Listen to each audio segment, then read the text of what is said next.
قربانی کے وجوب کی چند شرائط ہیں، یعنی جن حضرات میں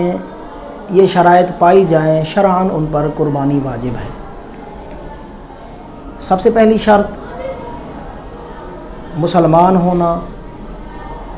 چونکہ دیگر عبادات جیسے غیر مسلموں پر فرض نہیں ہیں، ایسے ہی قربانی ایک عبادت ہے تو یہ بھی غیر مسلموں پر واجب نہیں بلکہ مسلمان پر واجب ہے۔ دوسرے نمبر پر مقیم ہونا، کہ اگر کوئی شخص مسافر ہے اور شرعی مسافت پر گیا ہوا ہے اور ایام قربانی میں وہ اپنے وطن نہیں لوٹتا، یعنی وہ 3 دن جس میں قربانی کی جاتی ہے وہ حالت سفر میں گزارتا ہے، تو شرعاً اس پر قربانی واجب نہیں، لیکن اگر وہ کر لیتا ہے تو یہ اس کے لیے نفل ہے اور باعث ثواب ہے۔ تیسری شرط بالغ ہونا، یعنی جو نابالغ بچے ہیں مسلمانوں کے، بچی ہو یا بچہ ہو، شرعاً اس پر قربانی واجب نہیں، لیکن اگر گھر کے بڑے اپنے حصے پہلے مختص کر کے جن پر قربانی واجب ہوتی ہے ایکسٹرا ان کے پاس حصے ہیں تو وہ اپنے بچوں کی طرف سے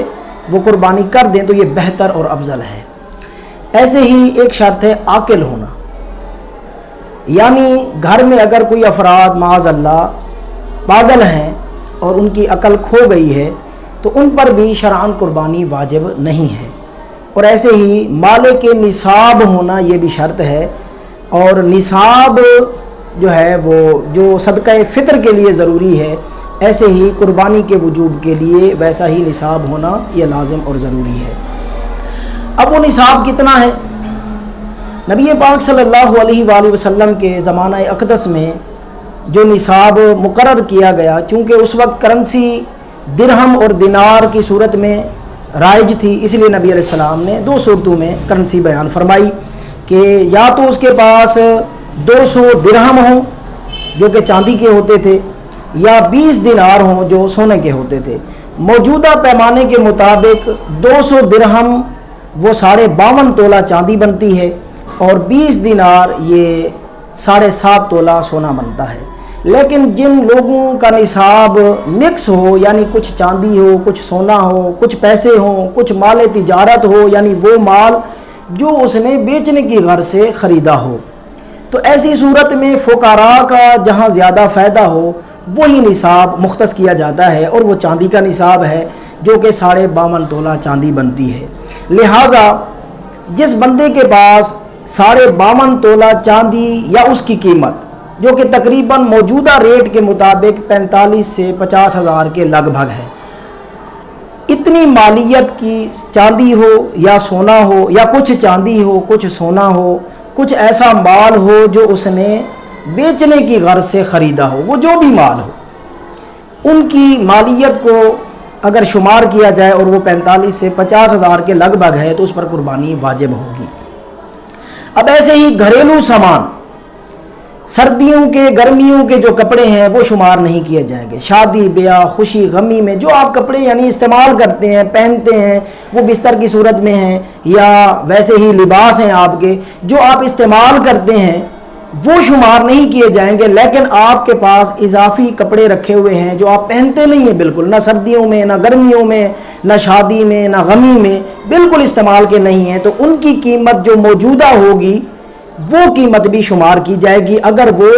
52.5 تولہ چاندی کی قیمت کو پہنچ جاتی، یعنی 45-50 ہزار کو پہنچ جاتے ہیں وہ آپ کے کپڑے، تو شرعاً قربانی یہاں پر واجب ہوگی۔ ایسے ہی کہ گھروں کے اندر کتابیں رکھی ہوتی ہیں، اگر آپ پڑھتے ہیں وہ کتابیں تو ان کو شمار نہیں کیا جائے گا، ان کی قیمت شمار نہیں کی جائے گی، لیکن اگر سلیبس سے ہٹ کے آپ کی ایسی کتابیں جو پہلے کی رہ گئی ہیں اور آپ کے پڑھنے کی نہیں ہیں، وہ ایسے ہی پڑھی ہوئی ہیں، تو ان کی جو اب موجودہ قیمت ہے، یعنی اگر آپ ان کو اب سیل کریں گے تو کتنے پیسے آپ کو ملیں گے، تو وہ بھی پیسے شمار کیے جائیں گے۔ ایسے ہی گھر میں وہ برتن جو آپ کے استعمال کے ہیں، مہمانوں کے لیے، اپنے لیے، یا جس بھی استعمال میں آ رہے ہیں، ان کو شمار نہیں کیا جائے گا، لیکن جو ڈیکوریشن کے لیے برتن رکھے گئے ہیں یا ایسے برتن ہیں آپ کے پاس جو آپ بالکل استعمال نہیں کرتے،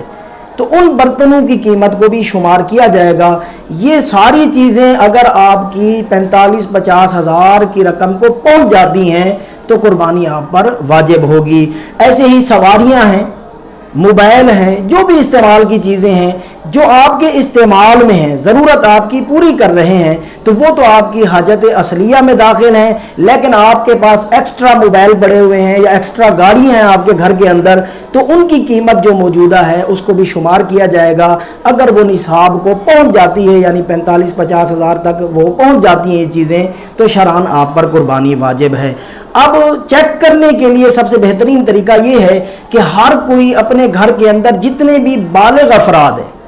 بچے ہوں، بچیاں ہوں، بڑے ہوں، جتنے بھی بالغ، کیا شرعاً جو 15 سال کی جس کی کم از کم عمر ہے وہ شرعاً بالغ ہے، اس پر احکام دینیہ لاگو ہوں گے۔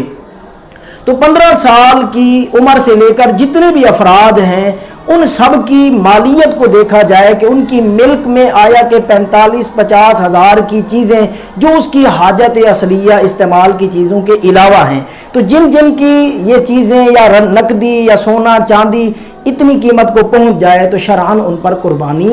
واجب ہو جائے گی۔ اور رہی بات یہ کہ قربانی کے وجوب کے کیا دلائل ہیں، قرآن مجید فرقان حمید کی سورہ کوثر میں ارشاد خداوندی ہے، فَصَلِّ لِرَبِّكَ وَانْحَرْ،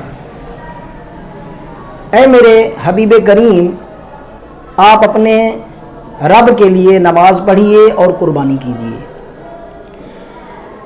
تو احادیث طیبہ میں بھی حضرت عبداللہ بن عباس رضی اللہ تعالی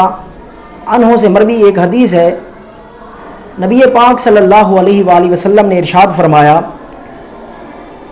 کہ قربانی کے ایام میں آپ کا جو مال قربانی کرنے میں خرچ ہوتا ہے، باقی جہاں بھی آپ مال خرچ کریں ان سب سے افضل اور اعلیٰ اور بہتر وہ مال ہے آپ کا جو آپ نے قربانی کرنے میں خرچ کیا ہے۔ کیونکہ عموماً یہ بات کی جاتی ہے جی اگر ہم قربانی نہ کریں، ہم صدقہ خیرات کر دیں، کہیں غرباء فقراء میں پیسے تقسیم کر دیں، جو کہ موجودہ حالات کے پیش نظر بہت زیادہ ضرورت ہے، تو دیکھیے نبی علیہ الصلوۃ والسلام نے اس حوالے سے فرما دیا کہ آپ جہاں بھی خرچ کریں اس دن آپ مال اس سے کئی گنا زیادہ بہتر اور افضل آپ کا وہ مال ہے جو آپ قربانی کرنے میں خرچ کر رہے ہیں۔ ایسے ہی حضرت ابو ہریرہ رضی اللہ تعالی عنہ سے حدیث مروی ہے کہ نبی پاک صلی اللہ علیہ وآلہ وسلم نے ارشاد فرمایا کہ جو بندہ وسعت کے باوجود، یعنی اللہ تعالیٰ نے اس کو مال دیا ہے، وہ صاحب نصاب ہے اور شرعاً اس پر قربانی واجب ہوتی ہے، اس کے باوجود وہ قربانی نہ کرے، وہ ہماری عیدگاہ کے قریب بھی مت آئے۔ یعنی اللہ کے محبوب علیہ الصلوۃ والسلام اس عمل کو اتنا ناپسند فرما رہے ہیں کہ اللہ نے صاحب ثروت بنایا ہے، مال دیا ہے اور اس پر شرعاً قربانی واجب ہوتی ہے، لیکن اس کے باوجود وہ قربانی نہیں کرتا، تو نبی علیہ السلام اتنی بیزاری کا اظہار فرما رہے ہیں کہ وہ ہماری عیدگاہ کے قریب بھی مت آئے۔